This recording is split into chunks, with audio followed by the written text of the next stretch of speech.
Imagine opening an app and seeing one option rise above everything else. It has the most buyers, the highest ranking, and a long line of confident comments. 100 people appear to agree, but here's the question.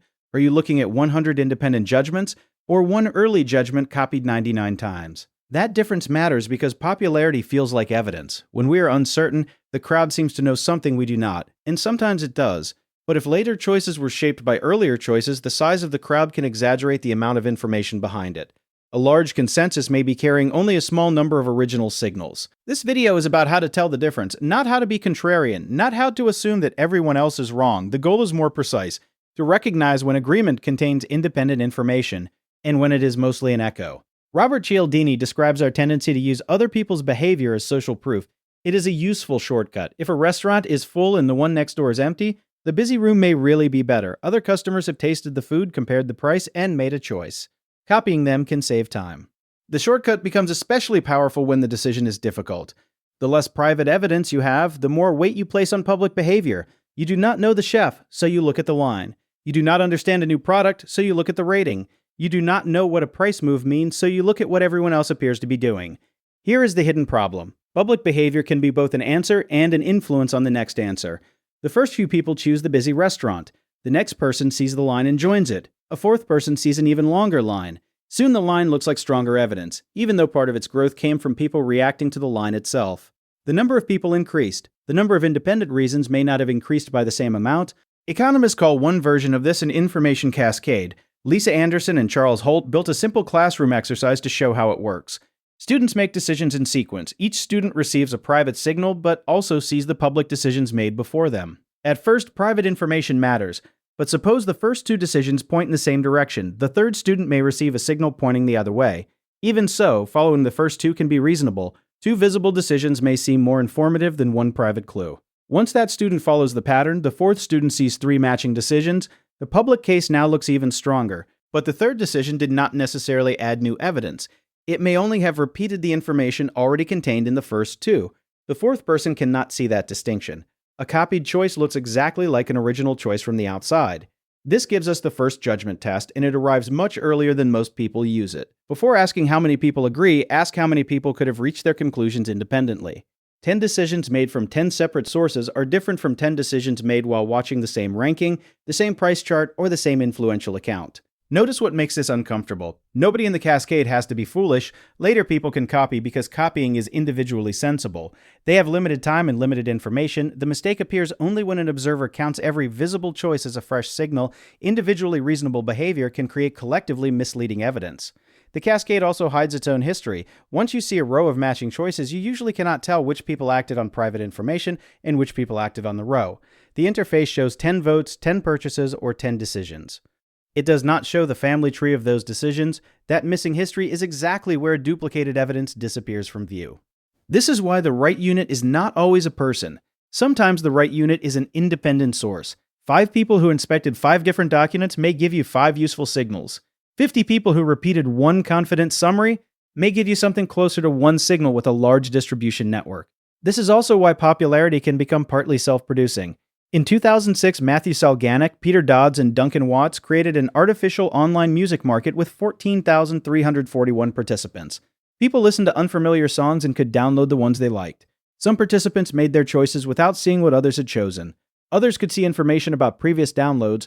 When social influence became stronger, the distribution of success became more unequal and more unpredictable. Songs that pulled ahead attracted more attention and more downloads, which helped them pull further ahead. Early movement did not merely reveal later popularity, it helped create it.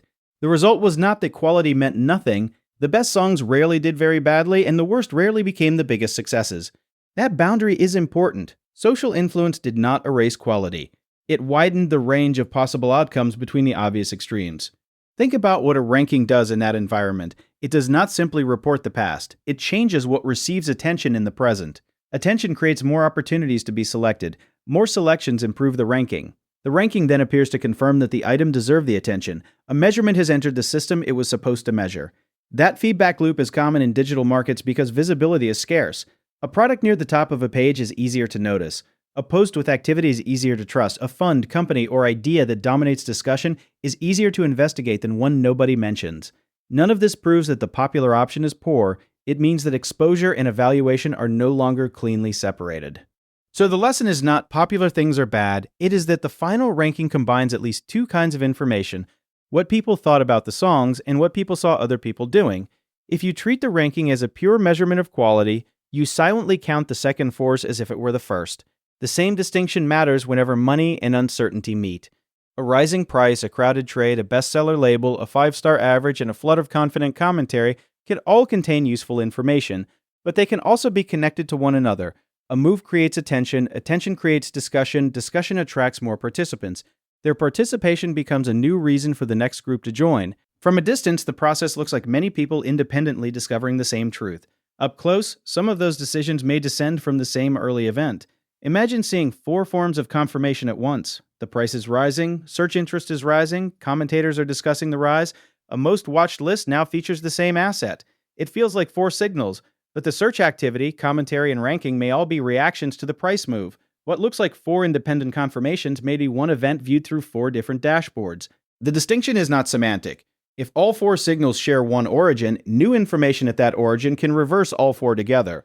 Correlated agreement can look unusually strong even when every surface measure traces back to the same origin. That says nothing about when a move will end and gives no instruction to buy or sell.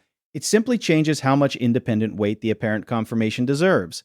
This is not an argument that prices are meaningless, that markets are always irrational, or that you should move against the crowd. A market price aggregates real information, constraints, needs, and beliefs. The narrower point is that visible agreement does not tell you how independent its inputs were. Price is evidence. Popularity is evidence. Neither is proof that every apparent vote came from a separate investigation. There is a useful counterpoint here. Crowds can be remarkably accurate when people have diverse information and make judgments with enough independence. Errors can cancel. One person's estimate is too high, another's is too low, and the average can move closer to reality. But social influence can damage that advantage by making errors more similar. Jan Lorenz and his colleagues tested this in an estimation experiment. Participants answered factual questions, then some was shown information about other people's estimates. Even mild social influence narrowed the diversity of answers. Confidence rose as estimates converged, but collective accuracy did not reliably improve with that convergence. Agreement increased, confidence increased. Evidence did not necessarily increase. This explains a strange feature of consensus. It can feel safest after diversity has already been lost. Early disagreement is uncomfortable, but it can reveal that people are using different information or different models. Later agreement feels cleaner. Yet if the agreement was produced by people observing and adjusting to one another, the cleaner picture may contain less independent discovery than the messy one. Confidence is especially dangerous as a substitute for independence. A group can become more certain because its members hear the same conclusion repeatedly. Repetition makes the conclusion familiar. Familiarity makes it easier to express. Neither step guarantees that the underlying evidence improved. That is the central mechanism of this video. The wisdom of a crowd depends not only on how many voices it contains, but also on the relationship between those voices. If they arrive from different evidence, disagreement can be informative and aggregation can be powerful. If they repeatedly react to one another, the crowd can become a hall of mirrors. So how do you use this without becoming the person who rejects anything popular simply because it is popular? Use 3 questions. First, who decided before seeing the others? Look for the origin of the signal. In a product ranking, were the early reviews independent customers, or were they recruited through the same campaign? In a professional consensus, did analysts use different data and methods, or did they rely on the same report? In a market discussion, are you seeing separate research or repeated interpretations of the same price move? You rarely need a perfect answer. The act of asking changes the weight you give the crowd. 1,000 reactions from one source should not feel like 1,000 sources. Independence does not require isolation. 2 researchers can know about each other's work and still contribute different evidence. The practical question is whether each conclusion has a route back to reality that does not run entirely through the other conclusions. Different raw data, different methods, different incentives, and a willingness to disagree all increase the chance that a crowd contains more than repetition. Second, what private evidence would still exist if the popularity signal disappeared? Hide the view count in your mind. Hide the ranking. Hide the label that says most chosen. What remains? There may still be cash flow, price, contractual terms, product performance, a track record, or a clear causal explanation. Those are not automatically decisive, but they are different from popularity itself. If removing the crowd removes almost the entire case, you have learned something important. You may be looking at momentum of attention rather than depth of evidence. This question is useful outside markets as well. Remove the testimonial count from a course, the waiting list from a restaurant, or the bestseller badge from a product. Then examine the terms, the quality, the fit, and the trade-offs. You are not pretending that other people do not exist. You are testing whether their behavior is supporting a case or replacing one. Third, what observation would make the crowd change its mind? This question tests whether the consensus is connected to reality or merely connected to itself. A healthy judgment has some condition under which it would be revised. A copied judgment often has a circular defense. People believe because the price is rising, and the price is rising because people believe. You do not need to predict when that circle will end. You only need to recognize that circular confirmation is weaker than independent confirmation.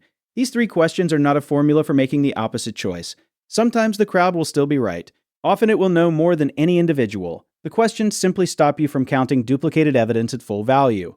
There is also a personal discipline that makes the test stronger. Write down your reason before looking at the ranking. A short sentence is enough. What do you believe and what evidence would change that belief? Then look at the crowd. This sequence protects the small amount of independence you still control. If you look first, your explanation can quietly become a justification for what you have already seen. If you reason first, the crowd becomes an input you can compare with your view, not the invisible author of it. The modern information environment makes this harder because popularity is displayed everywhere. Numbers reduce uncertainty quickly. They tell us what is trending, what is selling, what is rising, and what other people approve. That speed is useful. It is also why copied signals can travel farther than the original evidence. The right response is not isolation. It is signal accounting. Count independent origins, not visible repetitions. Separate private evidence from social momentum. Ask what could break the consensus. And preserve your own first judgment long enough to compare it with the crowd. 100 people can know more than one person, but 100 people copying one person may still give you only one original signal. The crowd is not the enemy. The mistake is treating every echo as new evidence.